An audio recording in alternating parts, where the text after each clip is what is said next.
Pessoal, boa noite. Boa noite. Que a paz de Jesus esteja em nossos corações. Vamos iniciando com mais um lindo trabalho, com a graça de Deus e Jesus. Vamos aproveitando esse banquete que nos é proporcionado pela espiritualidade maior, pelos nossos mentores, né? Que a gente é teimoso, é barulhento, né? É incompreensível, mas os nossos mentores são fortes, eles nos querem bem, eles nos trazem até aqui, eles realmente nos abrem a mente para que estejamos mais espertos. E realmente, esses mentores maravilhosos, junto com o José de Mococa, porque são todos ligados, né? José de Mococa, os nossos mentores espirituais, nós todos que estamos aqui, vamos beber desta fonte maravilhosa e divina, que desta casa sedenta para todos nós, para matarmos a nossa sede, para matarmos a nossa sede de conhecimento. E a maior maneira de matar a sede de conhecimento é através da humildade, do amor, da perseverança, da ajuda, da benevolência, não é verdade? E quem vai passar tudo isso para a gente hoje vai ser nosso irmão Aguinaldo. Nosso irmão Aguinaldo estava falando aqui para mim que não vai ter a câmera, não vai ter a câmera. Acho que eu ouvi minhas preces, eu falei, não adianta não, Aguinaldo. Essas preces eles não ouvem. Quanto mais você faz é ao contrário. Aí que vai chegar mesmo a câmera. Aí vem a câmera bem bonita para ele, a câmera veio com toda a classe. É nós e Deus, então fica à vontade. Vai falar sobre ação e reação, tá, gente?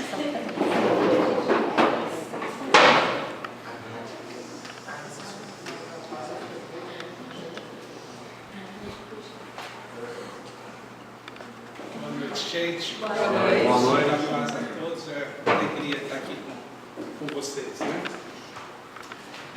Só quem, Rafael tá brincando, mas só quem é tímido assim, como a gente, que sabe as dificuldades que a gente tem que vencer, né? Nesses instantes, para que a gente possa falar um pouquinho, né, dos nossos temas, né? Então, quando eu olhei aqui, cumprimentei, você desculpa, Robson, mas eu fiquei feliz. Não de não te ver, mas de não ver a câmera aqui, né? Falei assim, que legal. Estaremos num ambiente íntimo, mas normal, sem problemas. Grande prazer ver você aqui, na câmera, todo mundo. A gente vai falar hoje um pouquinho da ação e reação, né? Ação e reação, ou lei de causa e efeito, né? Por mais estranho que possa parecer, né? Mas a lei de ação e reação é uma lei extremamente natural, né? E ela está presente em nossa vida o tempo todo, né? A gente não se afasta dela, tão natural que a gente chama de terceira lei de Newton, né? Terceira lei de Newton é a lei de ação e reação. É uma lei que da ciência, né? A ciência explicou, é uma lei natural que a ciência explicou sobre o ponto de vista da ciência, dos cientistas. Mas é uma lei que ela também rege o nosso mundo material e espiritual. Assim como a lei da gravidade e tantas outras leis, elas estão presentes tanto aqui no mundo material quanto no mundo espiritual. E o que diz essa lei de Newton? Essa lei de Newton nos diz o seguinte, né? Toda a ação, ou seja, toda a força que for aplicada em um corpo que se encontrar contra o outro, né? Ou seja, a mesma força será aplicada em sentido contrário, né? Com a mesma intensidade, né? Na mesma direção, só que em sentido contrário, com a mesma intensidade. Então, se eu venho aqui, por exemplo, e aperto essa parede, empurro essa parede, ela também exerce a mesma força me empurrando para trás. Então, é isso que é a reação. Então, eu aplico uma força e tem uma reação. Como que isso funciona na parte espiritual? O lei de causa e efeito que nós espíritas tanto falamos, né? Essa lei funciona da seguinte forma: existem as leis de Deus imutáveis, né? Todas as leis naturais, né? Que a gente já falou em outras palestras, né? Desde a adoração a Deus, né? as leis que regem a nossa relação para com Deus, a adoração para com Deus, as leis que regem as nossas obrigações para conosco mesmo e as leis que regem as nossas obrigações perante o nosso próximo, a sociedade. Então, quando essas leis estão postas na nossa vida, quando nós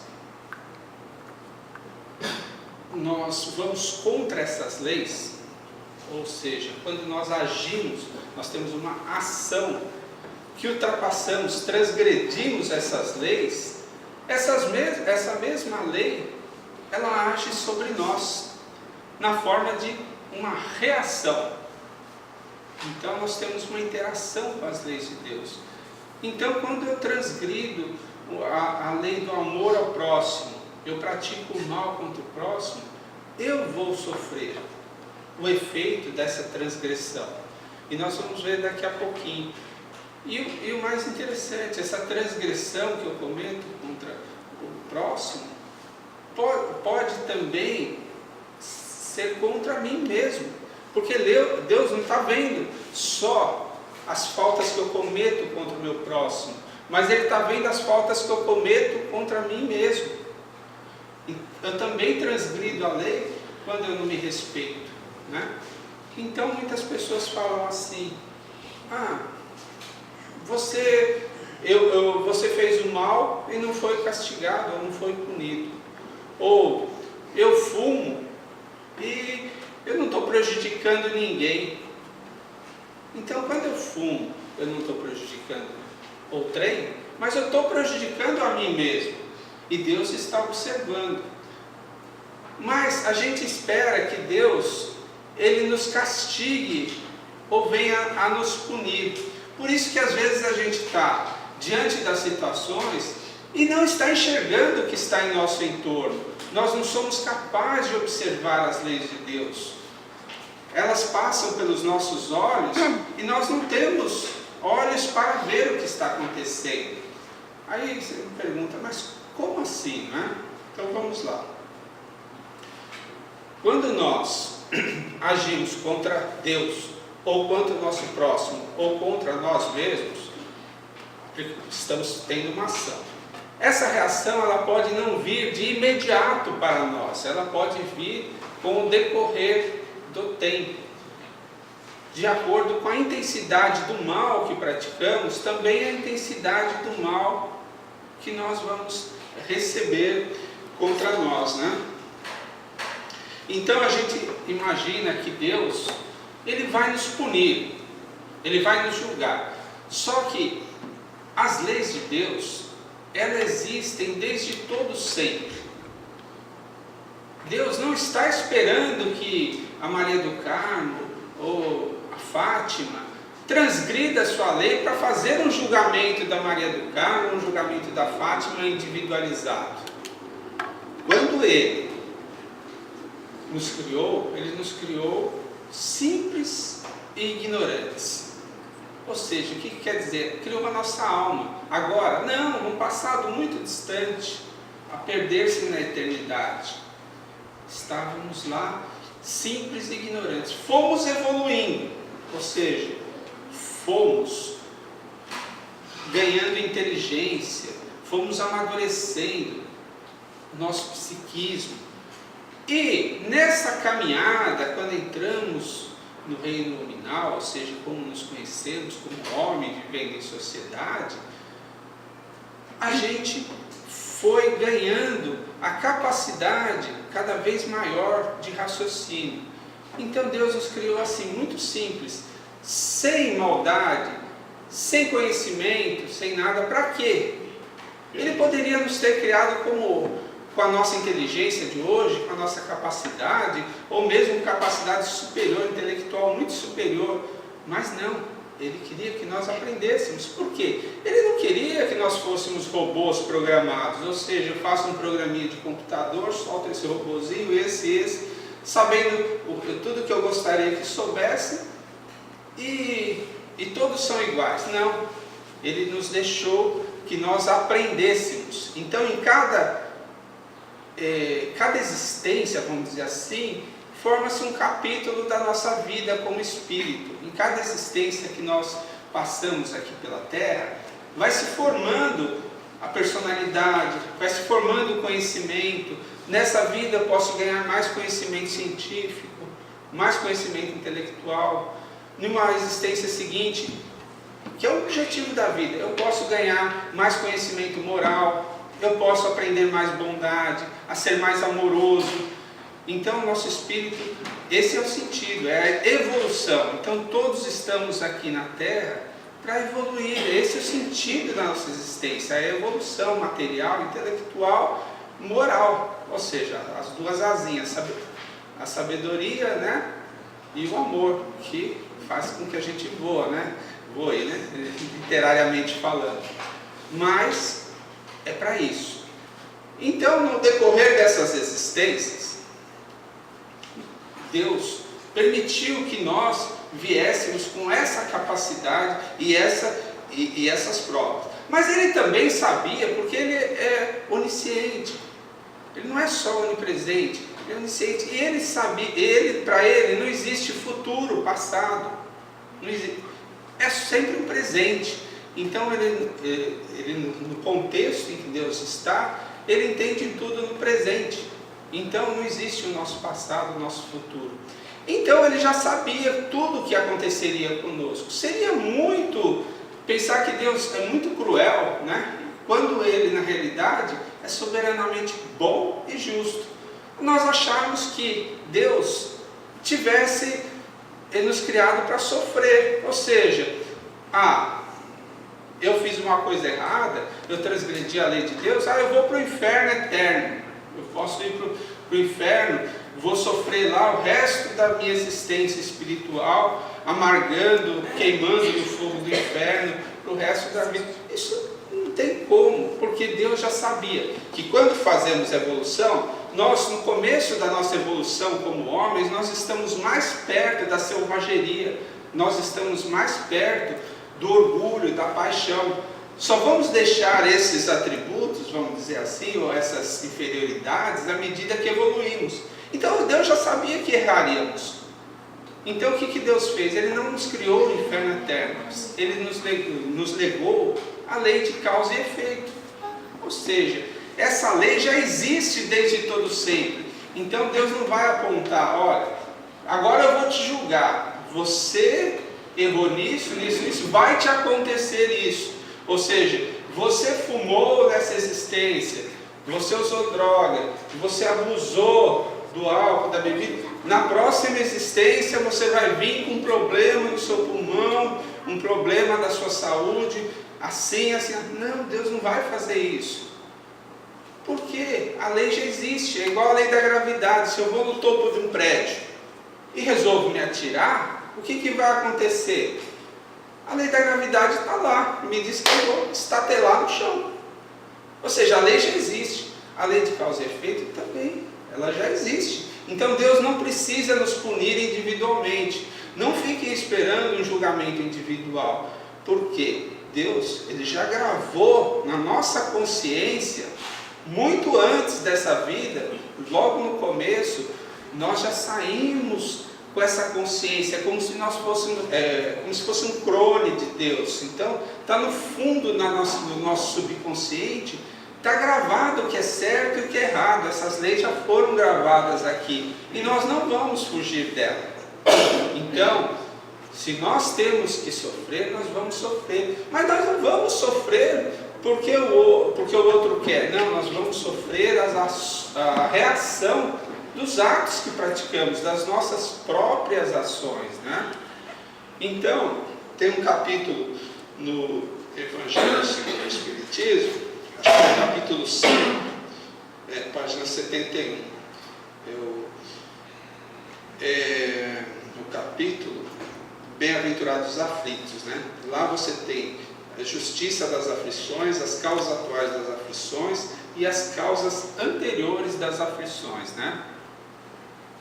Então, você vai observar que a maior parte do sofrimento que está nos reservado, das aflições, das angústias, não é culpa dos outros, mas é culpa de nós mesmos.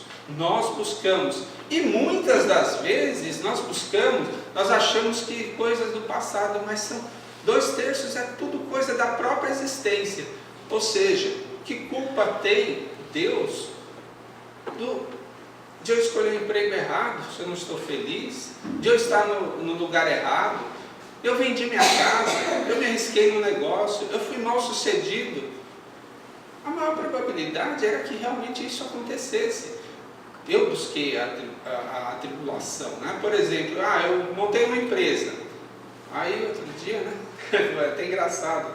A do Carmo falou, eu falei assim, não aguento mais pagar conta. Então, desde a hora que eu chego, tem gente cobrando, tem gente que tem que pagar conta, tem que pagar imposto, tem que correr atrás desse negócio funcionário. Tô de saco cheio. Desculpa. Mas aí a do Carmo falou assim, foi você que escolheu ter empresa, você podia estar lá trabalhando empregado e estava tudo bem. Poxa vida, eu pensei, é verdade, né? Então, não adianta a gente reclamar, a gente tem problema com a esposa, não se dá bem. Quem escolheu a esposa? Não foi você? Tem problema com o marido, quem escolheu? Não foi você? Ou seja, a maior parte das causas das aflições são buscadas por nós próprios, ou ambição, orgulho, a vaidade, casou por interesse, queria o dinheiro, ou casou pela beleza. Nós buscamos a grande maioria dos sofrimentos. Então, se nós analisarmos, chegarmos e colocarmos no papel, quais são as causas da nossa aflição? O que mais me incomoda hoje? Você vai listando, você vai ver que não é a vida que nos reservou, mas sim nós que buscamos com as nossas próprias mãos esses sofrimentos. Então, a grande maioria. Só que tem coisas, por exemplo, que fogem da nossa, vamos dizer assim, das nossas mãos. Por exemplo, uma criança ela nasce com uma deficiência auditiva, ou com uma deficiência da fala, da visão, ou uma deformidade. Que mal fez essa criança para que isso acontecesse, né? O que fizeram os seus pais? Então, nesses casos a gente vai procurar. Ou em outros casos, por exemplo, são o que a gente chama às vezes de expiação, né? São fatos que acontecem que você não tem nenhuma atitude sobre aquilo nessa vida, mas que aconteceu fortuitamente. Esses são os menores, as menores coisas que acontecem para a gente. E a gente vai procurar da onde que veio. Bom, toda causa tem um efeito, certo? Ação e reação.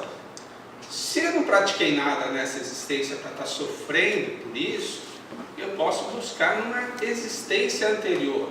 E lá sim vou encontrar a causa, né? É como eu falei da Fátima aqui.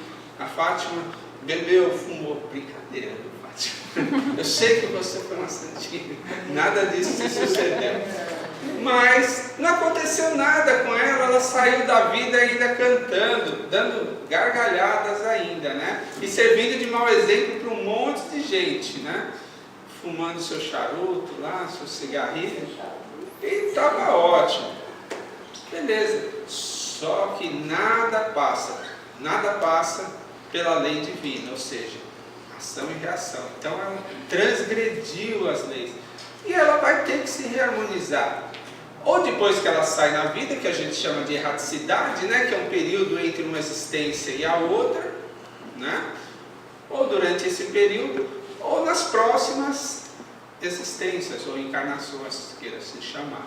Aí o que vai acontecer? Lógico que ela vai vir com um problema no pulmão, ela vai vir com uma deficiência. E assim são a multiplicidade. O seu Joãozinho falava aqui, né? O cara violento, né? Eu lembro do seu Joãozinho, né? O João Long, né? Ele falava, bateu no outro, violento, bateu no outro, vai vir menorzinho, né? Continua violento, continua batendo as pessoas, vai vir menorzinho. Até que vai vir com o pintor de rodapé, né? É uma forma de expressar que ninguém passa impune perante a lei de Deus, né? Então, todas as deficiências, né? Tudo que nós sofremos na vida, veja, isso não é preconceito, mas isso é uma reação da transgressão da lei divina em existências passadas, porque é assim que o homem aprende. Ou seja, ou é através das provas, né? O que são as provas, né? As provas são as necessidades que nós enfrentamos para que nós desenvolvamos a inteligência e o amor. As outras dificuldades são justamente as expiações, ou seja, toda vez que nós transgredimos as leis divinas, nós temos que sofrer as consequências. Então nós vamos ir com essas deficiências para que a gente entenda do que é aquele sofrimento e que a gente tenha a oportunidade de nos melhorar, muitas vezes, né? Inclusive acho que no livro Ação e Reação, isso, Ação e Reação, eu não me lembro o nome de uma personagem, né?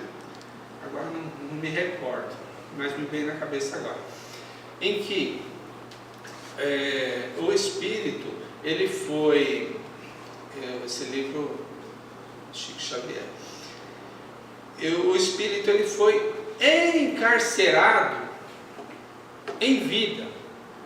Era um espírito muito mau, era um espírito que viveu no tempo de reis e rainhas, e ele era aquele espírito, e a mãe dele também, né? E a mulher dele, sabe aquelas fofocas, intrigas na corte, toda aquela questão, e mandava-se matar um, e mandava-se matar outro. Então a mulher fazia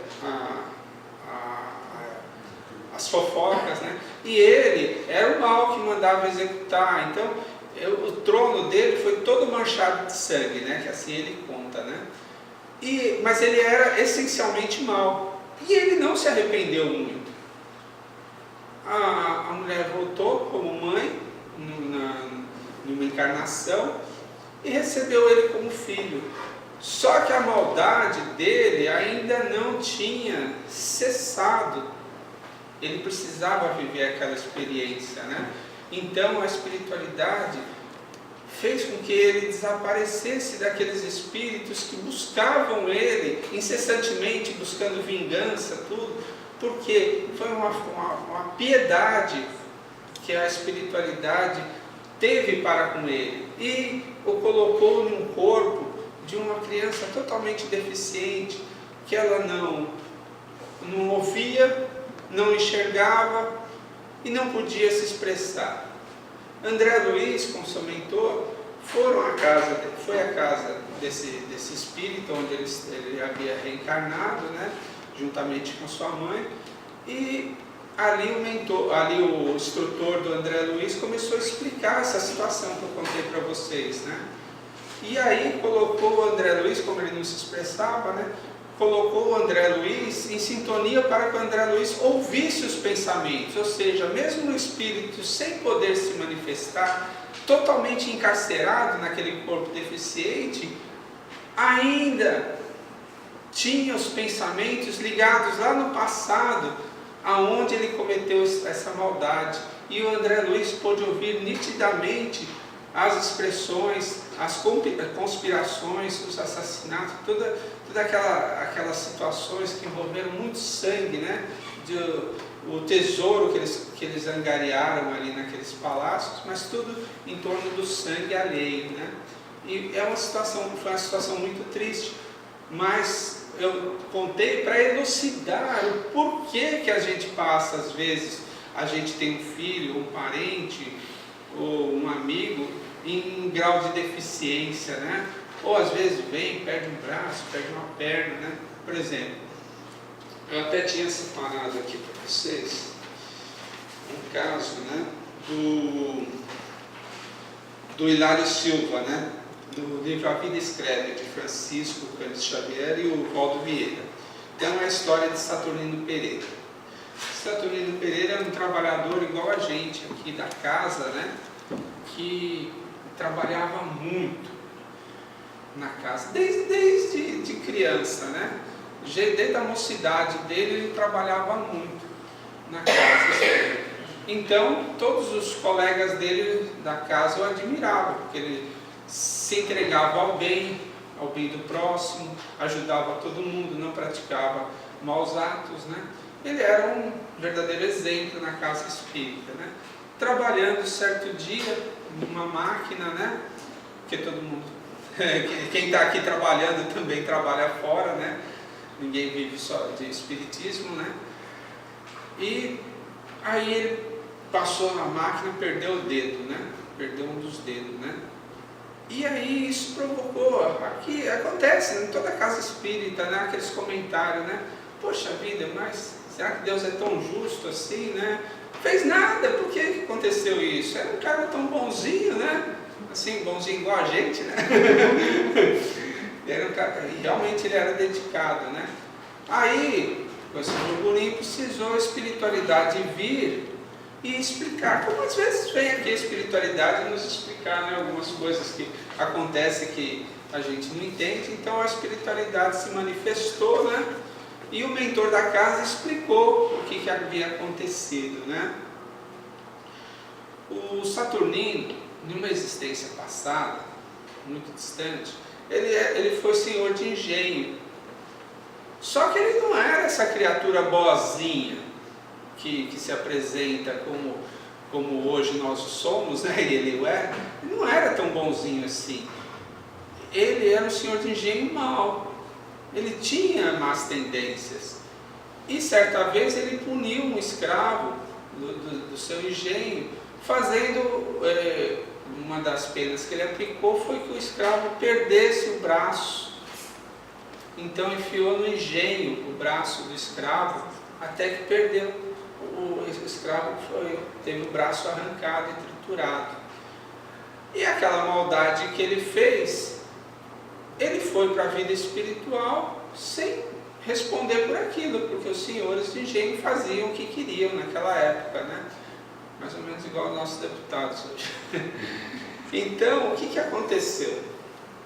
Chegando no mundo espiritual, se deu conta da enormidade, da maldade que ele cometeu. E ficou em sua mente, eu não falei agora há pouco, que Deus gravou aqui dentro da nossa consciência o que é certo e errado. E lá na erraticidade, a consciência dele começou a acusar que ele tinha cometido um erro, e tinha sido um erro grave. E começou a ser atormentado pelas imagens, pela cena. Ele via o caldo de cana, tudo rubro do sangue do escravo, ele via o sofrimento e aquilo não saía. E é assim, gente, quando a gente faz alguma coisa errada, quando você desencarna, você fica ligado àqueles quadros, né? E eles ficam se apresentando a você o tempo todo.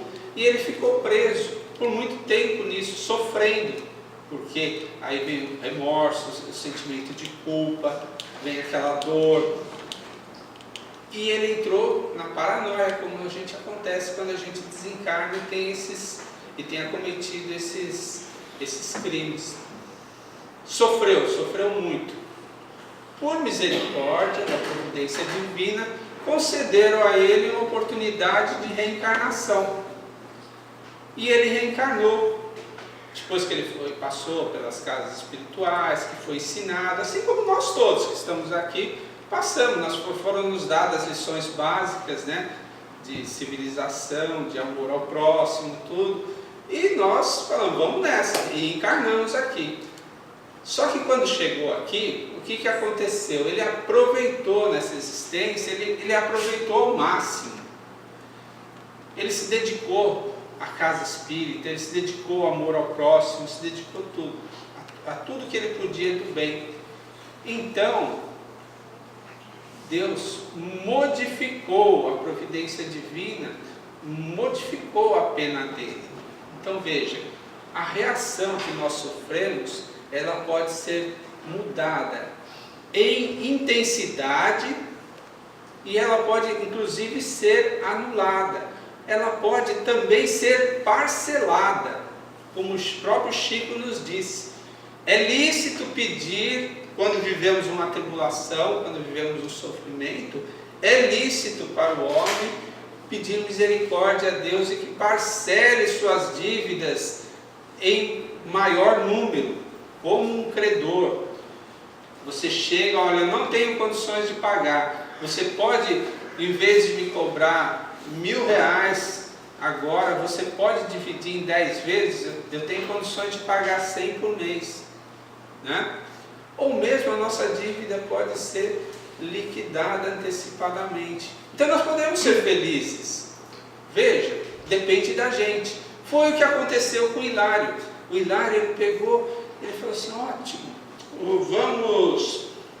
Saturnino, vamos amenizar as dívidas do Saturnino.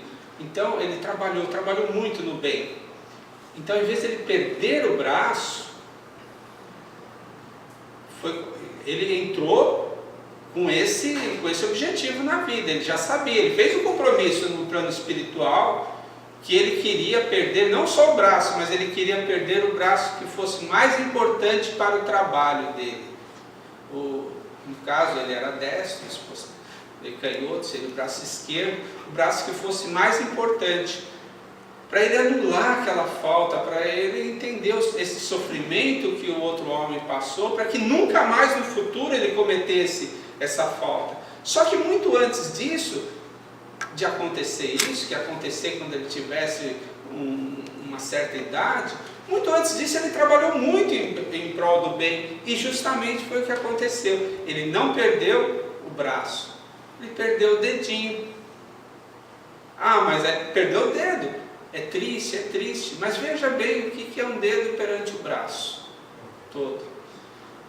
Ou seja, ele sentiu a dor. Ele sentiu o sofrimento, vai fazer falta na hora de ele coçar as orelhas, né?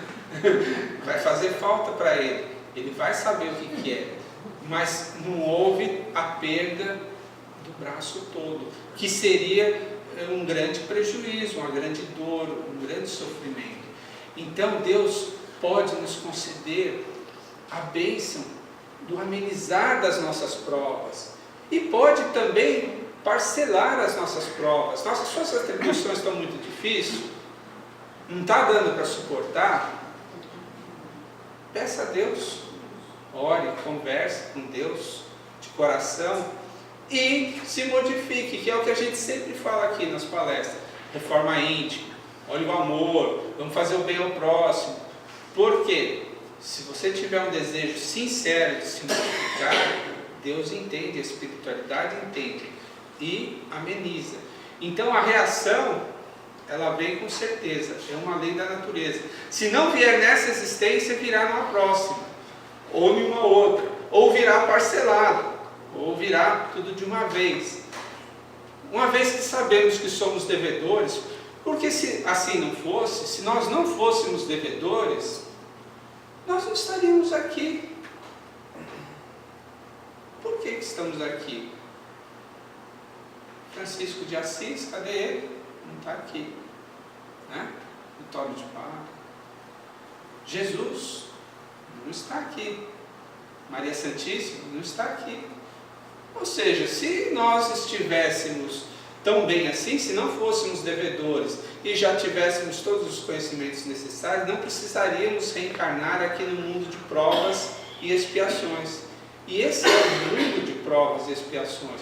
Estamos aqui para aprender aquilo que não sabemos, nos desenvolver, aprender não só no campo científico, mas no campo moral, no campo espiritual. E estamos aqui também porque ainda somos devedores da terra. Ninguém vai deixar a terra antes de pagar o último centil.